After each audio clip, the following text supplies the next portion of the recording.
Welcome to Routing for Success, the show where we interview today's top logistics professionals, providing them a platform to share their stories and best practices. I'm your host, Emily Blair. And I'm your host, Jake Hirsch. Today, we interview Brian Birmingham out of Missouri. Brian has been in FedEx for nearly 25 years and talks about how hiring your own mechanic can save you over 6 figures, how to meet like-minded contractors in the space, and how to adapt to changing job markets. You're not going to want to miss this one. This episode is brought to you by AP Equipment Financing. AP Equipment Financing can bring you the best deals on step vans, panel vans, cutaways, and more, deliver them straight to your facility, and finance them with low monthly installment options. Click the link in the description to this episode or visit apfinancing.com. Brian Birmingham, welcome to Routing for Success. Thanks, Emily. We appreciate you coming on. So, Brian, let's start off by having you just tell us a little bit about yourself, when you started contracting with FedEx, and what stations you currently run out of. Sure. I started with RPS, good old RPS, in 2000 out of Springfield, Missouri. And I was single van operator for a couple of years. And today we got about 120 to 150 employees, and we service customers out of Springfield, Rolla, Kansas City, and Brookfield, Missouri. So the mixed bag of territories and equipment, et cetera. Amazing. Today, we're going to focus on something a little bit different. We've asked Brian to come on and talk to us a little bit more about his other business. In addition to running all of these FedEx operations, Brian is also running a shop. Can you tell us when you decided to start and open your shop and how that got started? Sure. It's funny. I decided to open and operate a shop over the course of numerous sleepless nights waiting on other shops. So it took me a while to get there, but it was pretty clear early on that I didn't like being at the mercy of XYZ, cost, gouging, just parts, waiting, et cetera, et cetera. It was no fun for me, kind of a control freak. So probably around 4 or 5 units, when I got to be a little bit, more than 4 or 5 units, it got just too old to get up in the middle of the night and go change a headlight or something. And, hey, we're not going to load your truck if this isn't fixed immediately.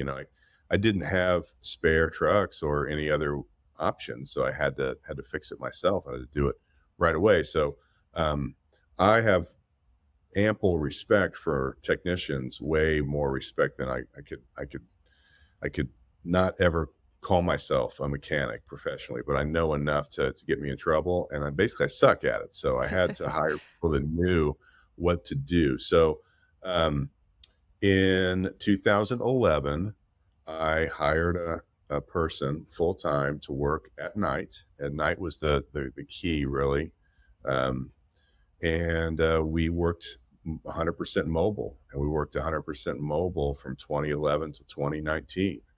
And, I just started out with an air compressor and basic, preventative maintenance stuff, and just serviced my equipment. And, I went to the other entities in our building and I said, hey, would it make sense for you to allow me to service your vehicles? We're not going to do any internal engine work. We're not going to do any overhauls or anything crazy, just preventative stuff to keep everybody safe and on the road and the cost down. And, the model just kind of grew itself. It was pretty easy. You charge a little less and you're accountable to them and only them. And so even today, we do a little work here and there for non-FedEx contractors, but not much. We touch maybe 400 vehicles a month, just for PMs, just for services. And, we slowly but surely, I made sense for me to buy and build a shop about 1.5 miles from our largest station. And so that's where I office and work out of here. And it's really really a lucky thing for me to have fallen into this. So That's it. We need to scale it. We need to grow it. We need more. But I've got, 8 customers. Everybody that shops here is a FedEx contractor. So, and So, I'm the biggest customer myself, so of course, and that's a big piece.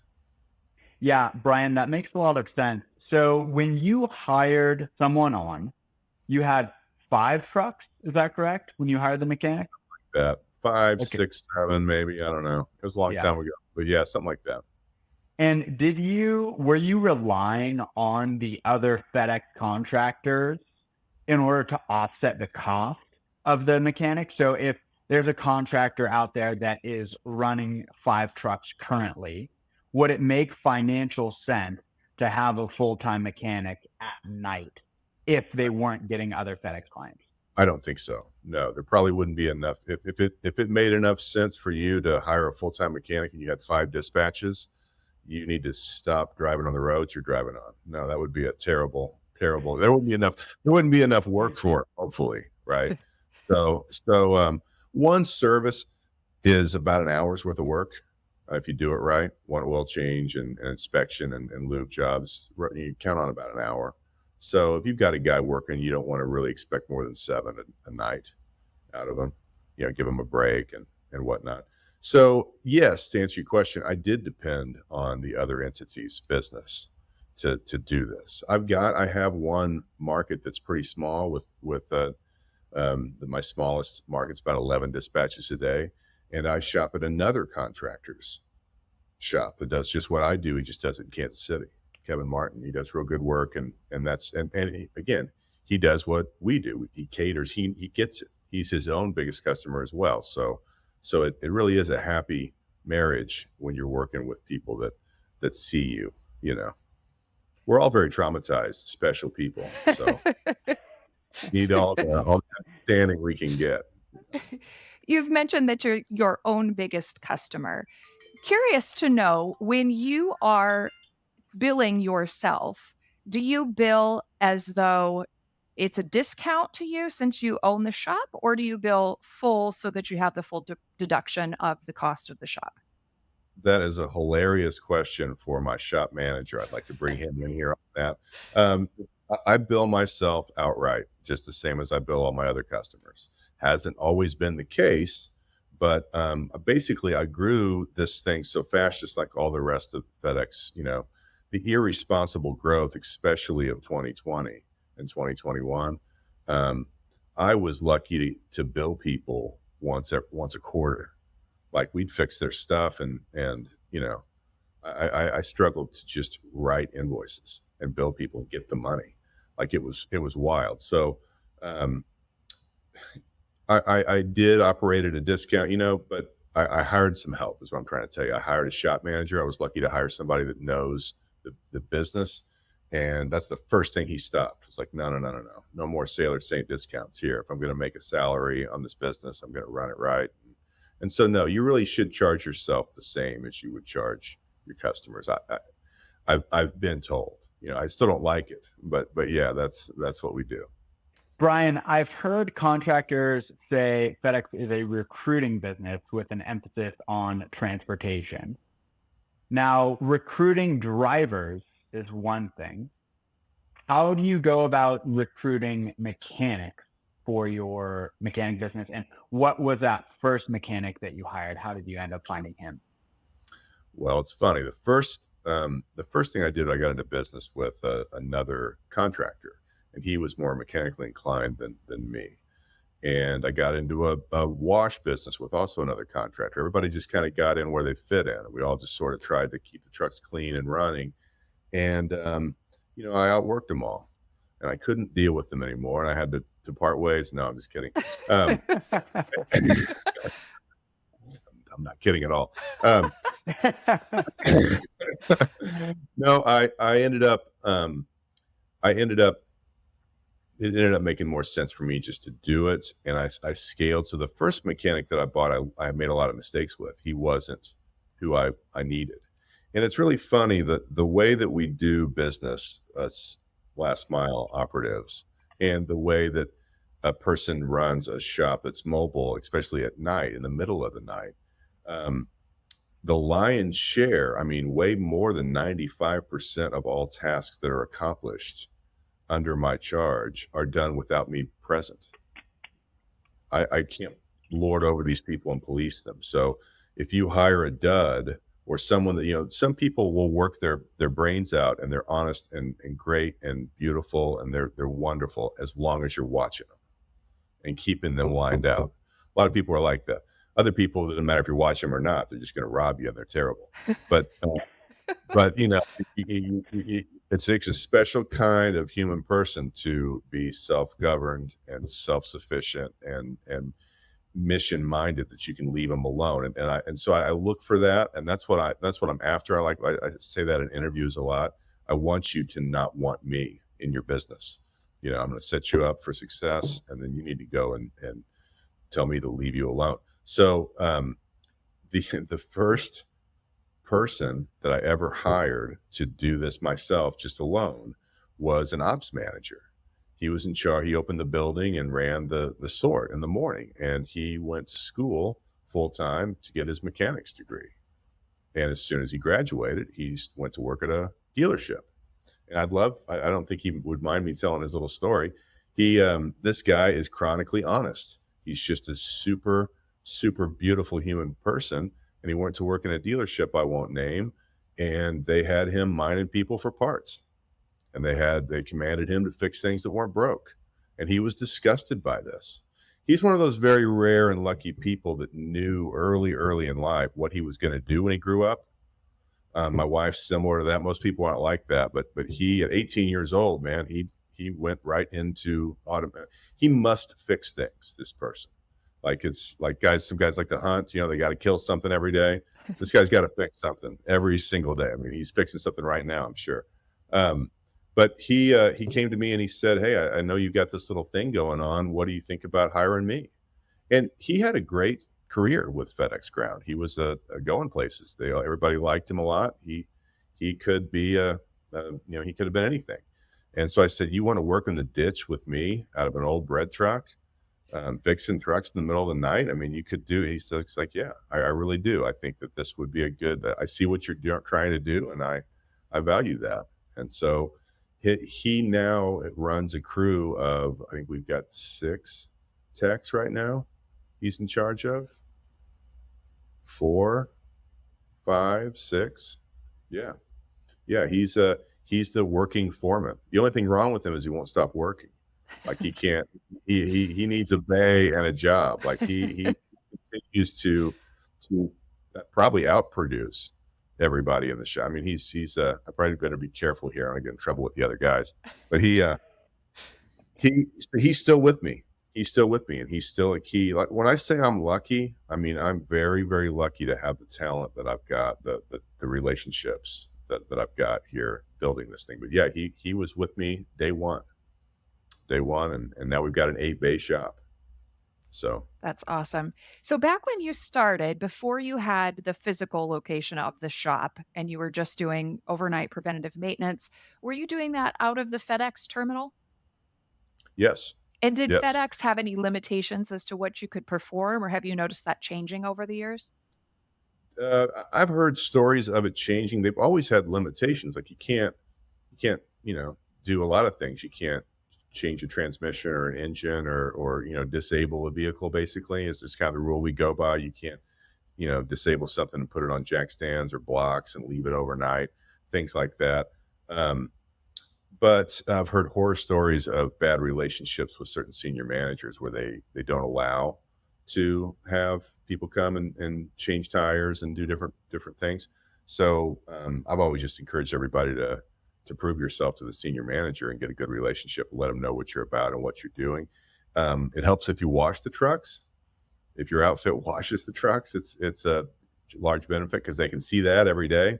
These trucks look like, they're a mess. And so if I'm coming in there with a pressure washer, and also, which is a terrible business, I don't suggest anybody get in it. That don't wash trucks for a living.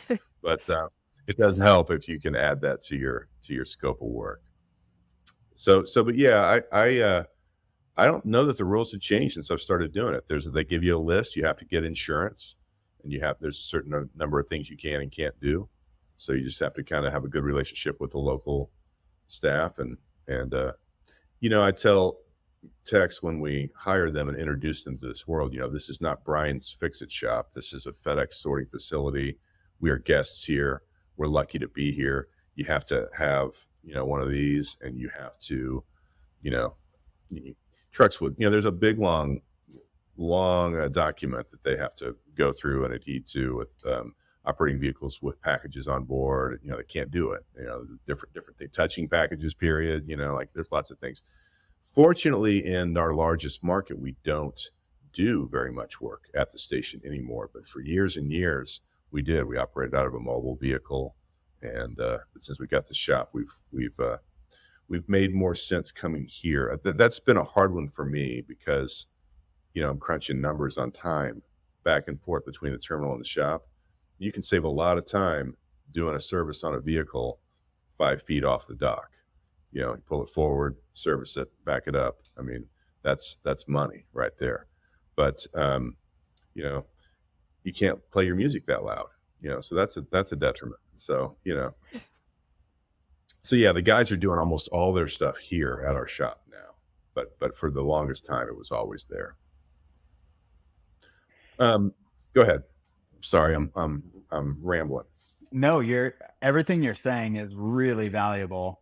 Just circling back a touch, you spoke about how you hired your first driver. How are you finding the rest of them? Are they all your first driver's friends? Are you poaching them from the shady dealership? Are you posting on Indeed? Just poaching. That's it. That's all we do. And I'm just like, I'll pay you more. All right. No. So we use Indeed. And we also have a referral program. Referral program is important. It's funny. I've got operations that I employ fathers and sons and mothers and brothers and friends and high school friends. And those are my favorite. By far and away, they're my favorite because relationships make this run. So some guys give good reason not to do business that way. That doesn't make any sense to me. I can't square that. So my very first driver, I was lucky this way, taught me how to drive. I've known him since I was 12 years old. I'm the godfather to his firstborn. So my very first employee, I love this man. And so I just sort of accidentally learned how to employ people that I had, connections with. And a lot of guys will say, fire your best person every year and treat them all like numbers and don't be friend. I mean, you got to be careful in different ways of getting too close to. There's some people I don't want invited to my sleepovers, but I mean, for the most part, I try to be pretty open to whatever.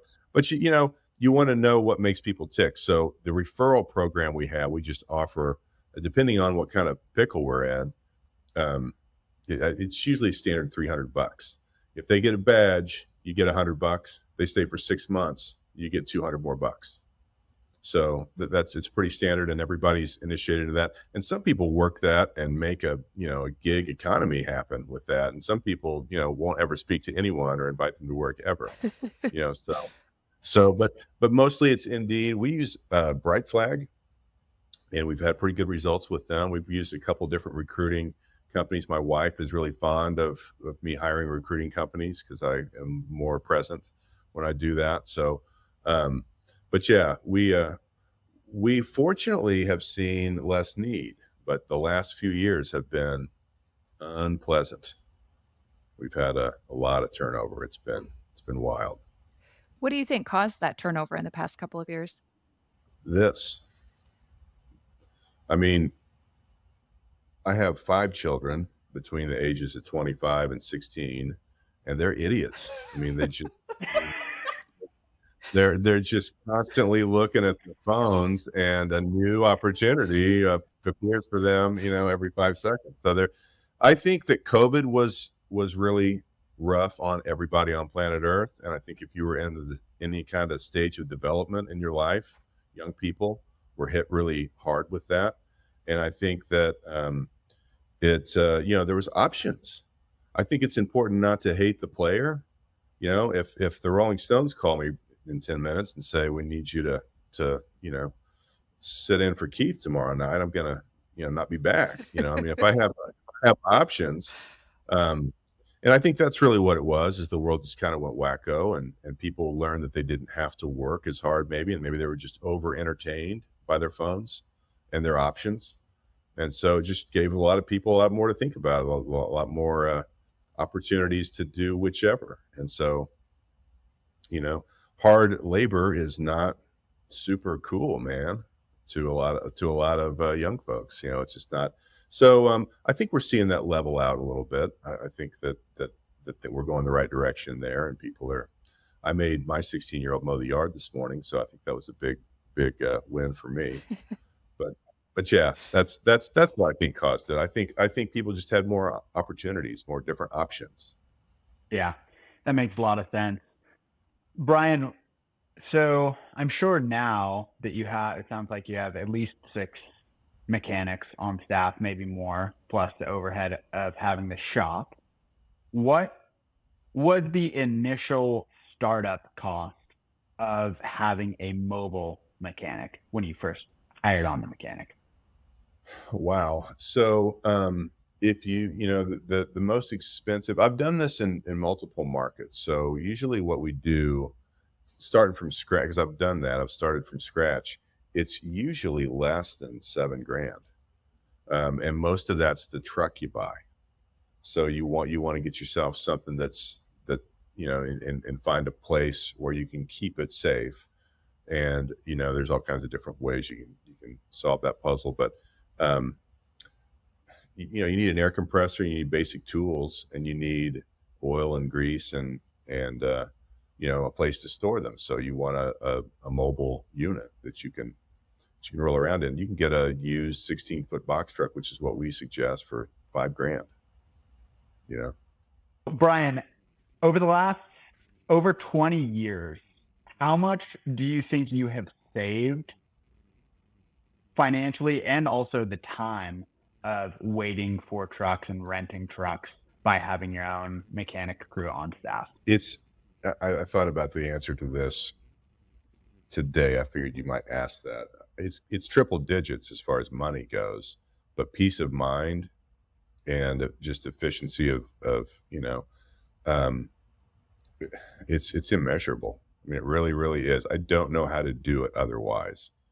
You know, I mentioned we use another contractor that does this in another city, and that's awesome. So, Brian, I don't know what exactly we're going to edit out, but just for the viewers, Brian just took a call. There's tornado warning, and he was getting a call from a couple of drivers. So, Brian, when you get tornado warnings, and I know in your area there's a lot of inclement weather, there's ice, how are you handling that with your drivers? How are you handling that with dispatch? And then also, how are you handling that and getting your trucks prepped for that inclement weather? Well, so the first thing you do is you stress safety. So you have to make sure that when I get a call, you know, the guy's got a team of 5 to 8 people that he's managing. So it's important that he, like this afternoon, I got a call. Hey, I've never done this before. There's tornadoes touching down in the area. There's sirens going crazy. I've got what do I do? And of course, you just got to put the emphasis on safety always. Make sure they secure their vehicle and take shelter. They park, away from anything that might fall on it if you can, but really it doesn't matter. Just get out of your truck and get somewhere where you can be safe. Fortunately, this was in a city, so there wasn't the rule stuff is scary. Somebody's got bad service or bad connection. But anyway, put the emphasis on safety, and yeah. I've had a driver call me, and a driver with a heart condition who's had a heart attack call me and say, I'm having chest pains. I'm at the intersection of so and so and so and so. What do I do? I'm like, what? It's like, well, I've got 25 stops left and 6 pickups. I'm like, 911, man, is what you do. I mean, so it's like sometimes people are so hardwired to accomplish the mission that they can forget that they've got, to take care of themselves in certain instances. So um, that's what you do. You just got to always put it back in front of them that safety first. But it's funny, you got to measure, the mission. You got to make sure that nobody takes advantage of that. You got to make sure that because you know there's drivers that you don't know very well. So after that is done, then you coach the BC to contact the station, the local station, and hip them to the fact that there's tornadoes touching down an hour away they might not even know about, and try to get a weather exception. And then if it goes even further, then you got to focus on, failing smart and, paying attention to pickups and make sure you deliver the perishable items and the ugly things you don't want to ever see again. And you fail as smart as you can if you have to fail. So stuff like that, you just coach them through that stuff. Bad weather, ice and whatnot. That's again, it comes down to relationships. You want to know your area and know your customers and know where they're at. And it's not uncommon to park at a church or there's Dollar Generals everywhere. So you find one of those and everybody goes there, and you start making phone calls if you need to, when there's bad ice or whatnot. Nothing's worth, safety's a funny thing. Some people talk about it, some people live it. It's all serious. I like to joke and have a good time, but that is one thing you can't really do with safety. So Yeah, that makes a lot of sense. With regards to the weather, obviously Midwest is notoriously hard on trucks because you get all kinds of weather and lots of sand and salt in the winter. Other than washing your trucks, is there anything from the shop side that you do to help preserve your vehicles or help make them more resilient with the weather? we tried different things a lot with wire harnesses and other sensitive things underneath the undercarriage that take a beating on gravel, et cetera, et cetera. There's just a constant alchemy of things we try to keep that stuff from wearing out faster than we wanted to. Um, we're open to yes, as the answer to your question, it's endless the amount of things we'll do. Trying different tire brands and that's one of the values of talking to as many different contractors in your program here and talking to as many people as you can, because there's a lot of people that have solved something a long time ago that I'm just now facing, that I can save myself a lot of heartache if I just listen to them, you know?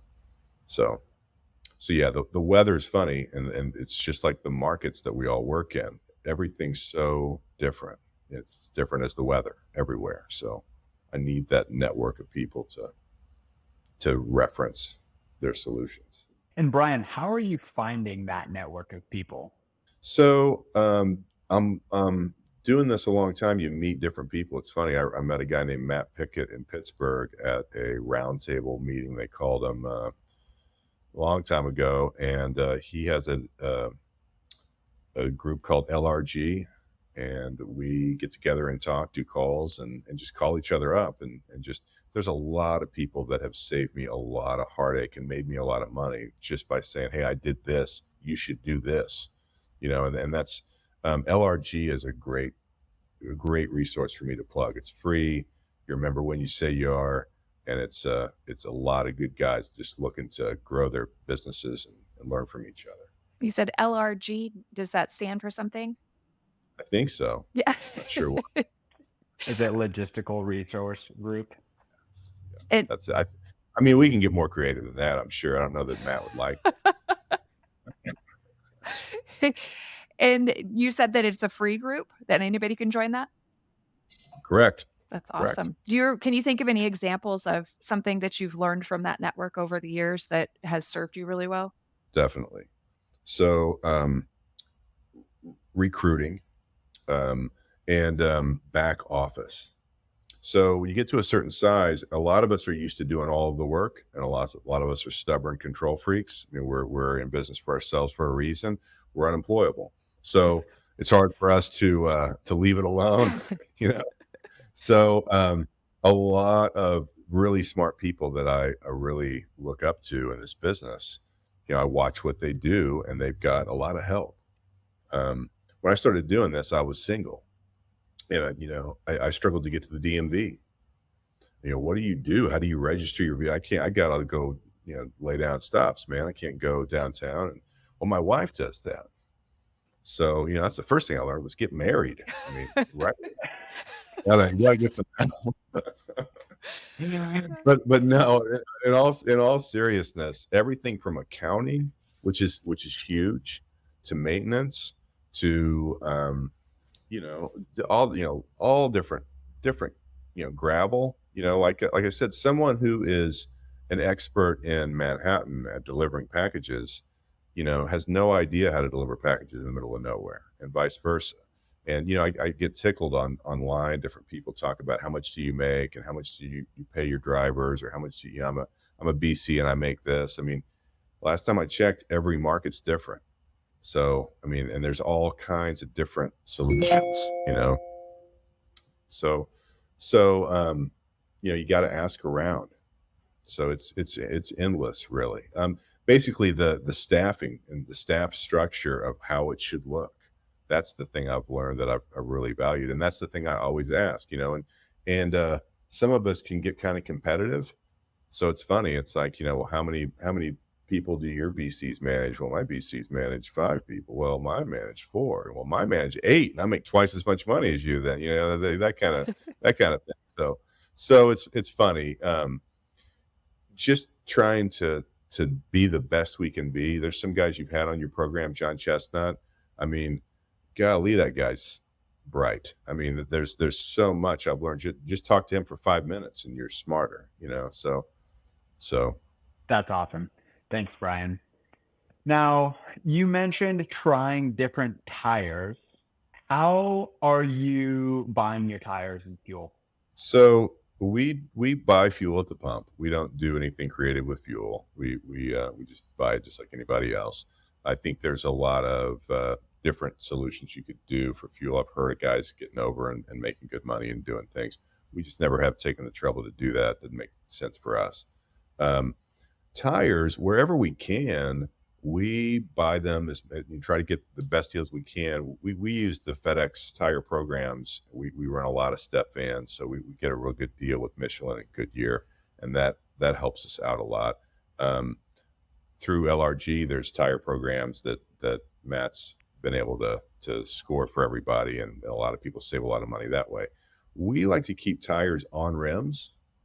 So in different markets and wherever we can, we get tires on rims and we store them and have them on hand, especially in the rural markets where we're running a lot of gravel.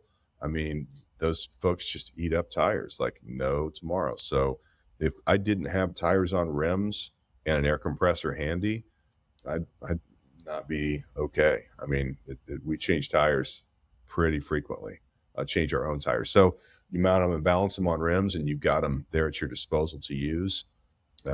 It's a game changer for us. This is probably me just not understanding the mechanics of it quite literally. But when you say the tires on rims, you're doing that. Is that a time savings when you just need to quickly change a tire? That's why you keep it on the rim? Yeah, it's at times. I mean, mainly it's for the time to have it Okay. on hand like that. So if you don't have it mounted and balanced on a rim, then you've got to pay someone to do that. And to have a mobile person come out and change a tire for you, that sucks. You're waiting on that person. So if you show up and there's a truck full of packages and it's got an inner dual that nobody caught that's flat, you can't dispatch that truck. So we have them at the ready, like we're in the Indianapolis 500 or something, ready to change that tire and keep it going. Do you have So, any but competitions to see how fast people can change tires now? no, I discourage that. If you work faster than I do, then you are making me look bad. So I try to keep everybody moving like me. So safety first, Emily. That's right. Safety. So we're approaching our time mark. So I'm not sure if you've listened to the show since Emily and I have taken over, but we have 3 questions that we ask every contractor. Emily, is there anything else that you'd like to speak about before we get to that? Nope. Let's jump into the 3 to thrive. All right, great.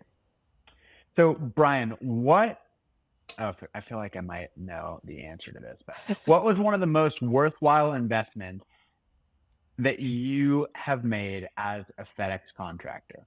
Monetarily? Whatever you want it to be. Well, of course, investing in the maintenance into things has served me pretty well. But I had a real big shift once upon a time when I heard someone talk about valuing work.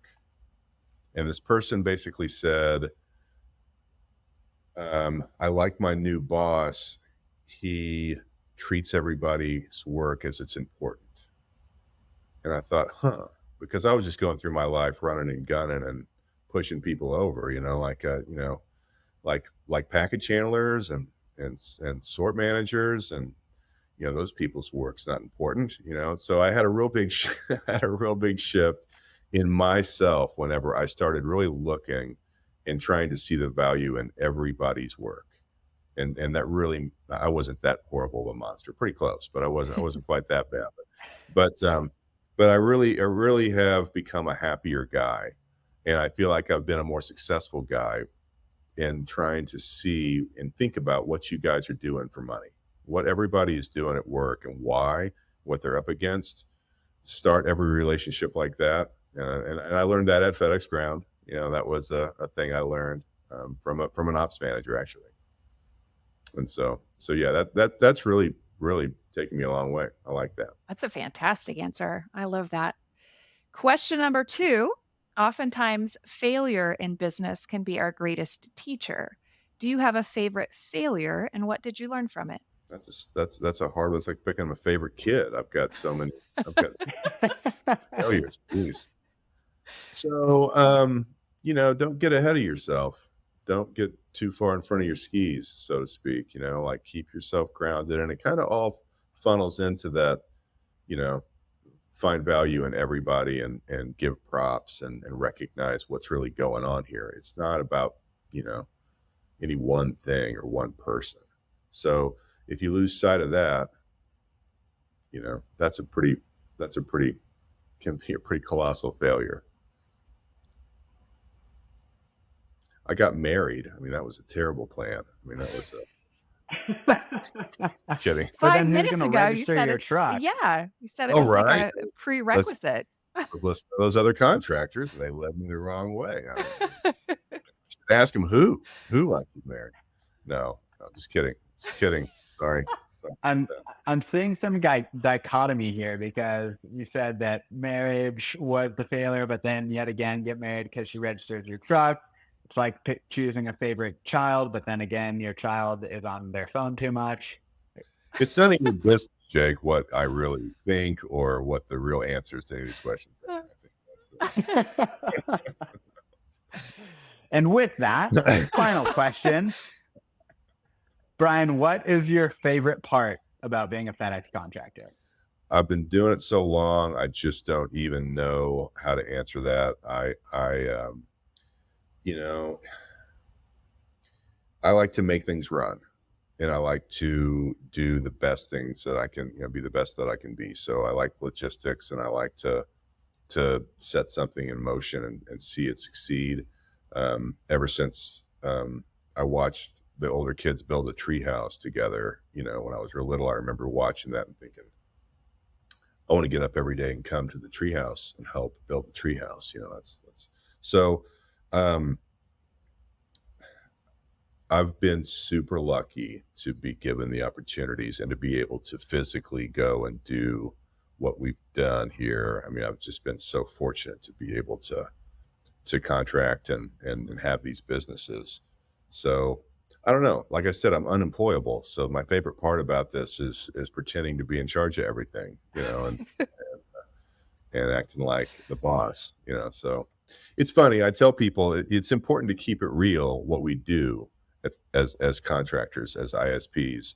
In a lot of ways, we have the worst parts of business ownership, because we are a slave to the contract, and we must fulfill the terms of the contract. So we don't make our own hours, and we are at the mercy of the industry. So We can't put a sign in the window that says "Gone fishing." You know, we have to do it all the time. So in that regard, I mean, that's hard. But I really don't know any others who have been doing this for so long. I'm kind of in a state. I'm just sort of like this. So I don't know. I don't know what real life's like, Jake. I don't know. I don't know what else I would do. Here. Oh, that's amazing. Brian, this has been really fun. Thank you for agreeing to join us and share your insights and some truth, probably. I don't know. Your comment to Jake about none of our business. I don't know what we got out of it. But if you want to connect with Brian, we'll make sure we put a link to LRG in the what is the word for it? Under the video. We'll put it in the show notes. You have to talk to the kids. It's right? Grab one of your kids to help me real quick. I'm not coming up with the words. Something I like under the video. Yeah. Something AF. I don't know what that. Well, Oh my gosh. All right. I think we better end the video before we get in trouble with Brian. This has been great. Thank you so much for your time. thank you very much. Thank you so much. Routing for Success is brought to you by AP Equipment Financing. In today's competitive market, it is essential to acquire the right trucks at a fair price and finance them in a way that makes sense for your business. Leveraging their extensive network of truck and van suppliers, the experts at AP Equipment Financing will help you locate the best deals on step vans, cutaways, panel vans, and more. Deliver them straight to your facility and finance them with low monthly installment options. Click the link in the description or visit apfinancing.com for more information. Routing for Success is an independent production of AP Equipment Financing and is in no way affiliated with or endorsed by FedEx Corporation, FedEx Ground, Amazon, or any other logistics company discussed herein. Thank you for joining us for this episode of Routing for Success.